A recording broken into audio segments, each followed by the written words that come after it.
So for today, Chris, we've been reading sections 39 through 43, and I thought we might look at 42, where Whitman really talks about the voice that is creating the Song of Myself. And the nature of that voice, he says, a call in the midst of the crowd, my own voice, orotund, sweeping, and final. And in those two lines, we catch something of a key aspect of Whitman, that the voice is always sweeping and orotund and final and rising above the crowd, but also very much a part of it and speaking for it and echoing what he's hearing in the crowd. So he talks about the easily written, loose-fingered chords. I feel the thrum of your climax and close. And everything around him, as he says, my head slews round on my neck. And the catalogs we've talked about, everything seems to emerge from simply the head moving on the neck and looking around, and the ears picking up the sounds, which become musical, become the thrums, become music rolls, but not from the organ. It's rolls from all the sounds around him. And then he uses the interesting word toward the end of 42, he says, not words of routine, this song of mine. You know, the idea of how Whitman gets to that title, Song of Myself, in 1881. He's thought of it as a poem that he might call Leaves of Grass, like the whole book. He's thought of it as a poem of Walt Whitman. He's thought of it just as Walt Whitman. But eventually it becomes Song of Myself, and I've always been intrigued with that word song with Whitman, because I think he moves from poem to song, because for him, song it's that ancient Indo-European word that really doesn't change much from the Indo-European roots. It's incantation, it's words mixed with the movements of the body and the vocalization. It's muscular as well as linguistic. It's not routine. Not routine. He is going to find a language that transcends the routine and becomes song. That's right. That's right. So with this 1881 naming of Song of Myself, we get the title for the poem as we all know it now, but always important to remember that, like everything else in Whitman, it's undergone a series of changes, it's undergone a kind of evolution. And as you have noted in other places, that we have really 6 separate versions of this Song of Myself, each pointing to significant moments in Whitman's life as well as in the life of the country. Right, and yeah, it's probably worth reviewing once again what those 6 moments are. 1855, the first one in the middle of that tumultuous decade leading up to the Civil War. 1856, the year after it comes out, Whitman immediately beginning to embellish and expand and already rearrange poems. Already revising himself. Revising himself, putting titles on every poem. And then the 1860 edition, the third edition to come out before the Civil War, but this one right on the edge of the Civil War. In fact, Whitman, on the title page, has the edition hyphenated, the date is hyphenated, 1860-61. So we get, it's almost as if Whitman can feel it happening, that break, that division between the last year of peace, the first year of war. The election of Lincoln and his inauguration. Right, and then we get the 1867 edition, where Whitman's not sure after the war that Leaves of Grass as it existed before the war has any relevance to the completely torn apart and now reconstructing country, but then decides that everything he had spoken about in terms of union was now more necessary than ever. Mm-hmm. And that's when he begins to suture in those drum taps poems, the poems that he wrote during the Civil War, and begin to see them as part of Leaves of Grass and forever changing Leaves of Grass. And then that would developed more in the 1870 edition, where he comes up with a whole new set of clusters, and then 1881, where he completely revises the book. Drum Tap's poems now get, the Civil War poems get scattered out through the book, almost as if you can feel the bloodshed of the Civil War seeping into every aspect of the war. And he goes back to poems like This Compost and puts in a half line that brings the war to your mind as you're thinking of the composting. He talks about the lilacs blooming in the dooryard, and immediately now when you read This Compost, you begin thinking of his great elegy to Lincoln. So everything in Whitman is evolutional and episodical. There are episodes of Leaves of Grass, but there's also a kind of evolution, and Song of Myself undergoes an evolution from 1855 to 1881. There's a way in which he's writing himself into this Song of Myself, and that was the theme of our conversation last summer. Whitman revises lines, titles, whole poems, endlessly rewriting himself, if you will, over the course of his life. Song of Myself begins as Leaves of Grass, then it becomes the poem of Walt Whitman, an American, then just Walt Whitman, and finally in 1881 he decides to title it Song of Myself. What do you make of these kinds of changes, this deepening of perspective, if you will, about what his project is?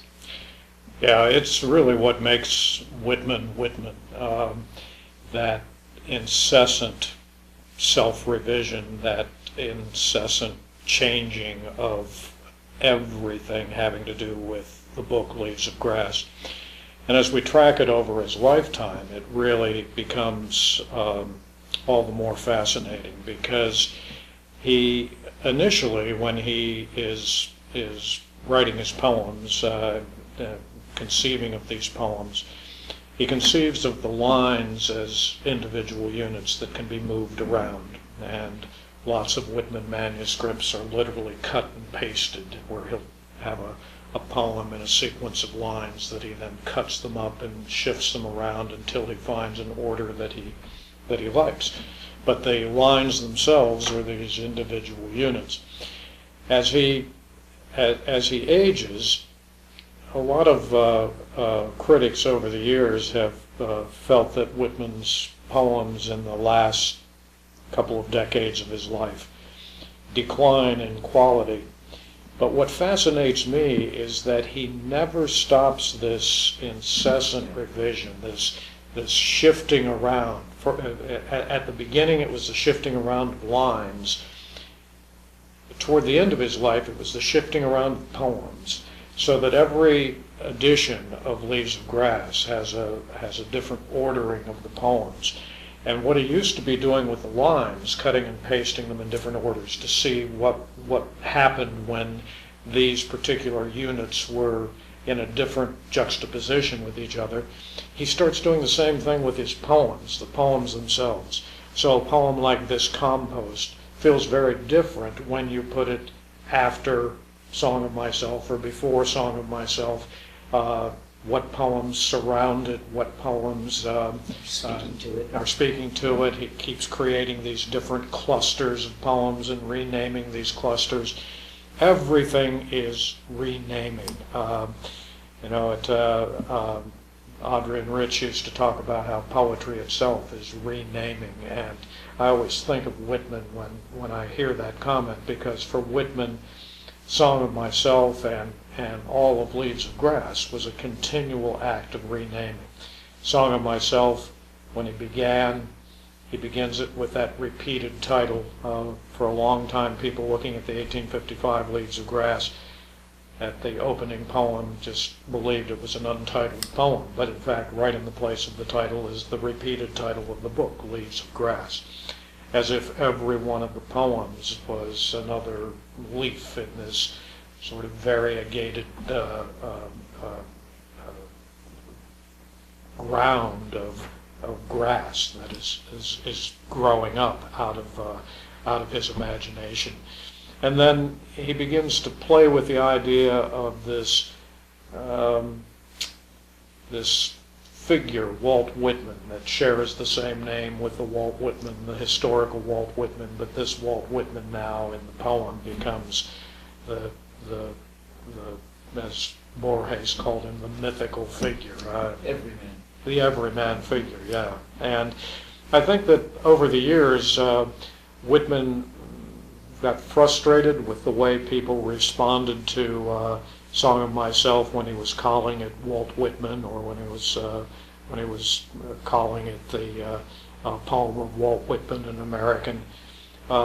Friends and other acquaintances would read it biographically. They would read it as, oh, well, this is just Whitman writing a biographical poem about himself.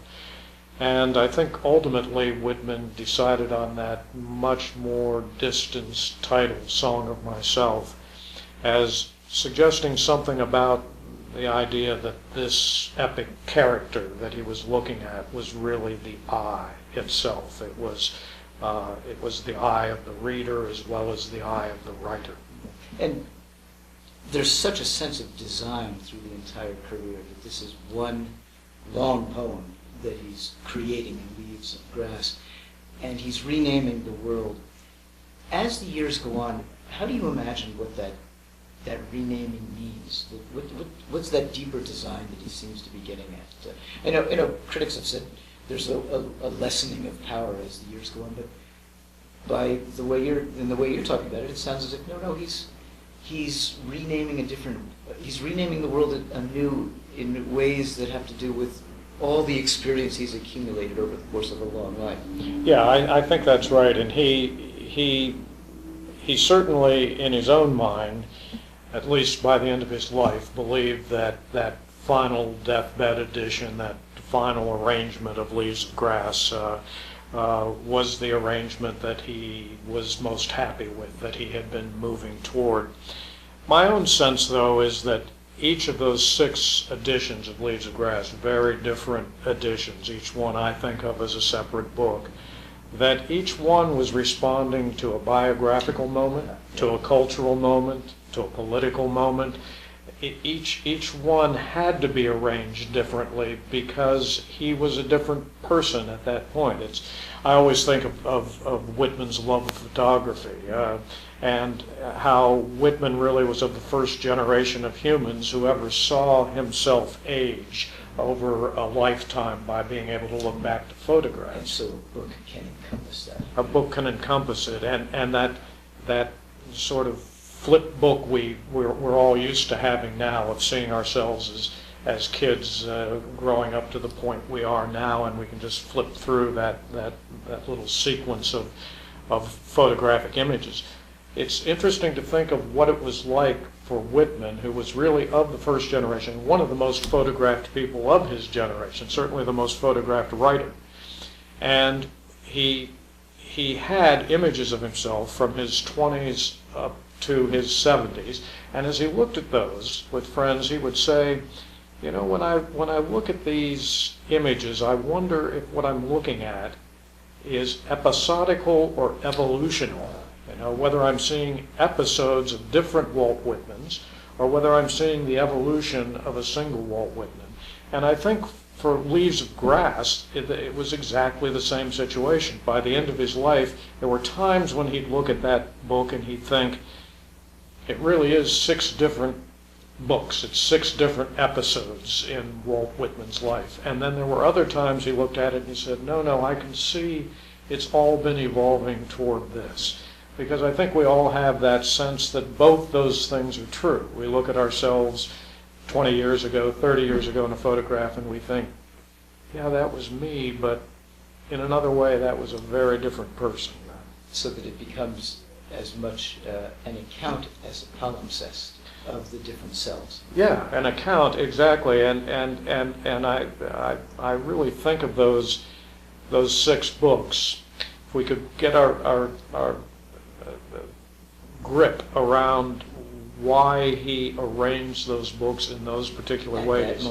At that moment, we would get right at that political, historical, cultural, biographical nexus that formed this particular arrangement of Leaves of Grass. That's really interesting because it makes me think of just a little thing I read in a biography of the great French Nobel laureate Saint-Jean-Perse, who loved Whitman. And it said in his final month, he spent his final months rearranging the poems in his last book. And it's only 4 poems. And I've often thought, he's rearranging those 4 poems, he's spending months on it. And then as you're saying this, I realized, well, he's got to get it right. Right.